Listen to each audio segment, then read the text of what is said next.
Hello there, it's your boy, H to the Z, back again with another Havering. It's kind of a Havering, I guess. It's very specifically about the tournament that starts tomorrow. Today is the 30th of November. Last day of Movember, by the way. Also my granddad's birthday. Shout out, granddad. It's also St. Andrew's Day, so I got a day off work. Beautiful stuff. All in all, what a great day. I'll leave the Movember link down below if you want to donate to support men's mental health. That would be cool.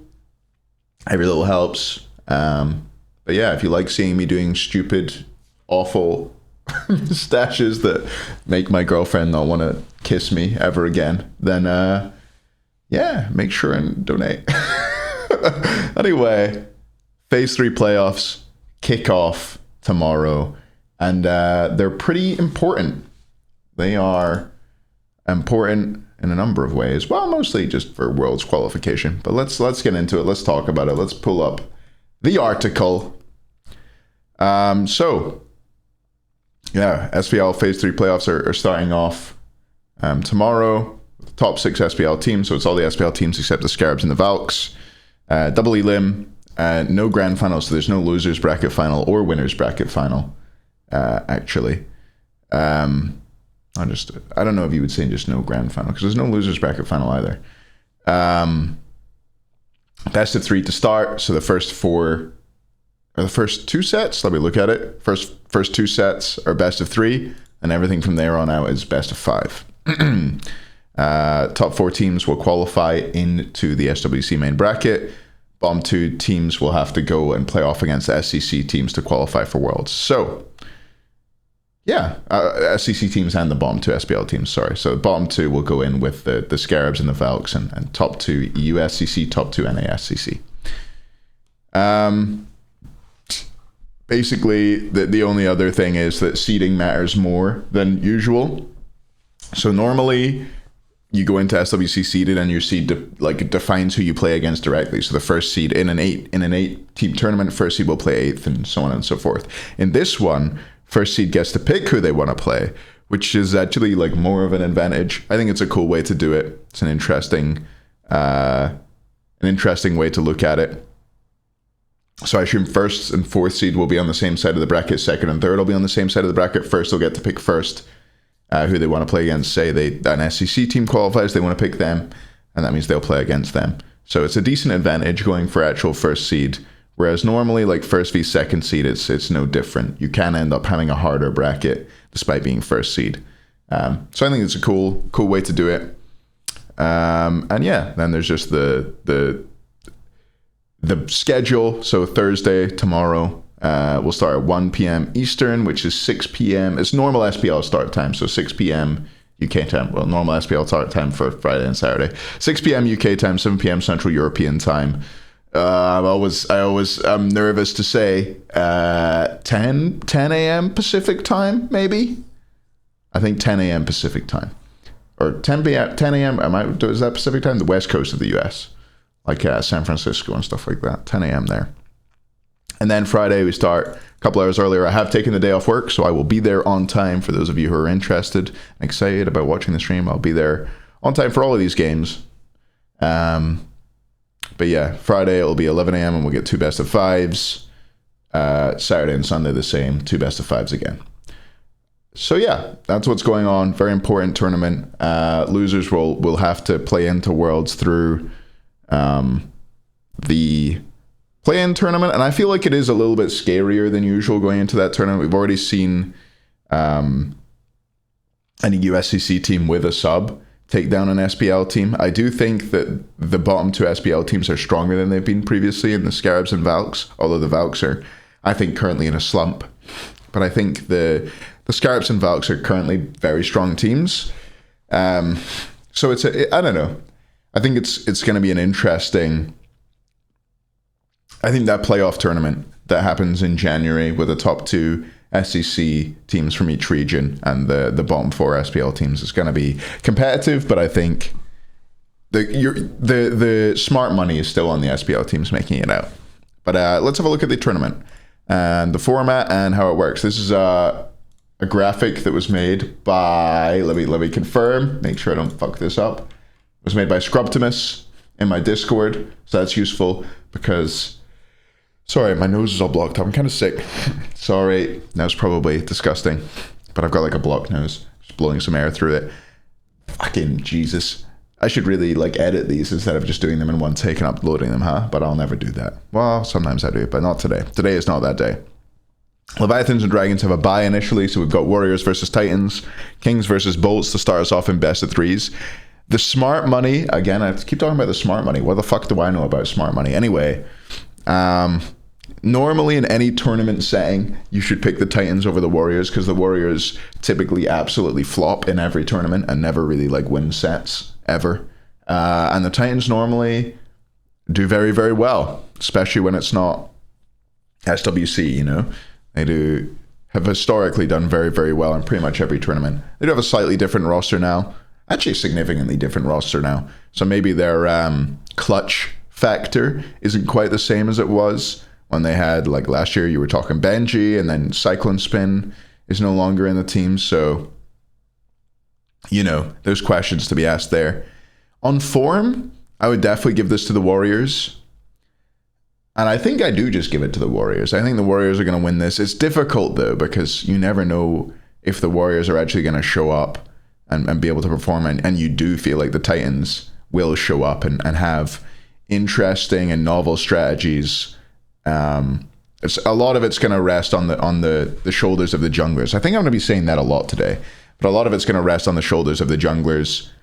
Kivo Fred has been playing amazing. Layers has been playing terribly. Layers will be back in studio.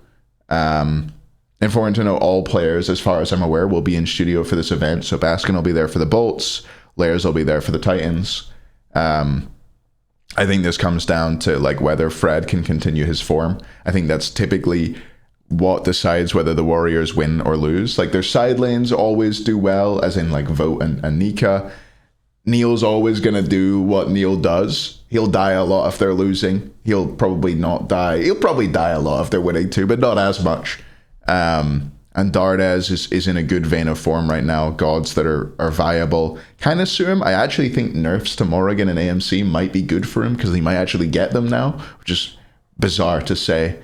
But yeah, I fancy the Warriors here. I think I'll give it to the Warriors 2-1. Kings versus Bolts. I have very little faith in the Bolts right now. I think they've come back to a little bit of form, but as long as Twig and Variety show up to this set and turn their monitors on and click some buttons, I think this will be fine. I say that not because I think they will carry without thinking. I say that because I think the other three will carry them. I think Twig and Variety have not been great shakes as of late. But I think this Kings change to bring in Hardcore is going to be really, really good for them. I quite fancy them in this tournament. We'll see how they do. But I've got Kings 2-0 here over the Bolts. And then we get to watch these best of fives qualification matches the next day. Leviathans versus Warriors. Leviathans, I think, will take it fairly comfortably. Let's say 3-1. And then Kings versus Dragons. I think this is like maybe the matchup which decides the tournament. I do feel like, I don't know, Levi's versus whoever wins this will be a super interesting set. We'll see how it goes. But I quite like this Kings team going into this. And Dragons, I don't know. I think I'm going to give it to the Kings. Kings 3-2. We got a barn burner. Kings take them down and go on to that final against the Levi's. Let's just finish the top half of the bracket. This will happen on Sunday. But let's say that the Leviathans win the final 3-1.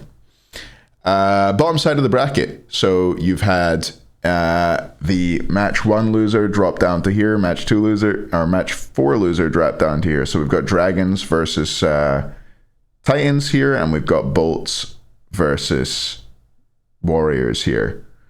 Warriors I've got coming through this, I'm going to say like 3-0. I don't know. I really am feeling the Bolts right now. Sorry, Bolts fans. I know there's a lot of you. And I think the Bolts are on better form than they were previously. But previously, they were like they were down there, you know. There was real talk and thought that they could get overtaken by the Valks, which I think the Valks were kind of the architects of their own downfall in that, but whatever. And then Titans versus Dragons. I think Dragons take that fairly easily, another 3-0. No, let's just say 3-1. Titans have always got a win in them, you know. They've just got that much weird, crazy firepower in that team. Salt will do something nuts. I don't know. And then the match for third seed. Again, could be pretty important. There could be a team that looks super, super dominant coming through out of the playoffs that you want to avoid. But typically, I think a Worlds, anybody, like, you got to beat everybody. But match for third seed, Warriors. Did I have Warriors? Yes. Warriors versus Dragons. Dragons, I think, beat them fairly comfortably. Let's say 3-1 again. Sorry, I know that I could have probably showed this a little bit better, but we work with what we've got. Scrubtimus, oh, he has it down here. Buy Scrubtimus. Graphic design is my passion. Our goat. But yeah, that's what I got for you today, chat.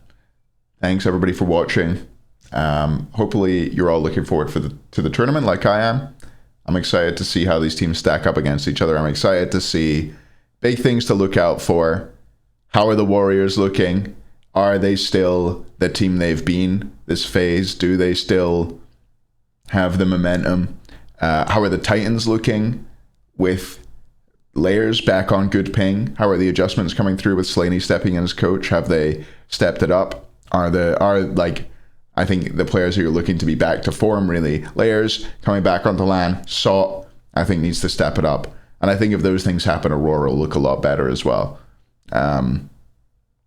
And then for the rest of the tournament, I guess like Dragons, Levi's, and Kings are the three teams that I'm like giving a chance to win it. I don't really give a chance to Titans or Warriors or Bolts in this tournament. Maybe I'm going to look like a fool here and end up with egg on my face. We shall see.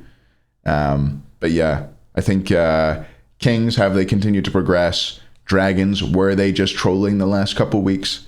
Leviathans, how are they doing when the pressure's really on here? Because I think at the moment, I think I saw a poll on Smite Pro and people were saying Dragons as their favorites to win it, but I feel like Leviathan should probably be the favorites to win it. But anytime I say the Leviathans are going to win, they lose. And anytime I say they're going to lose, they win. So just pretend I didn't say anything, because then I haven't cursed anybody. Anyway, hope to see you this Thursday, Friday, Saturday, Sunday for the tournament. Hope you're having a great week. And I shall see you on stream tomorrow. Donate to Movember. Keep donating to charity things. It's probably the best thing about streaming and this stuff is that, I don't know, we've almost like raised $20,000 on Tillify just through the generosity of everybody. And I appreciate it so much. So hopefully long may that continue. Thanks for watching. I've rambled long enough. And I'll see you next time. Bye!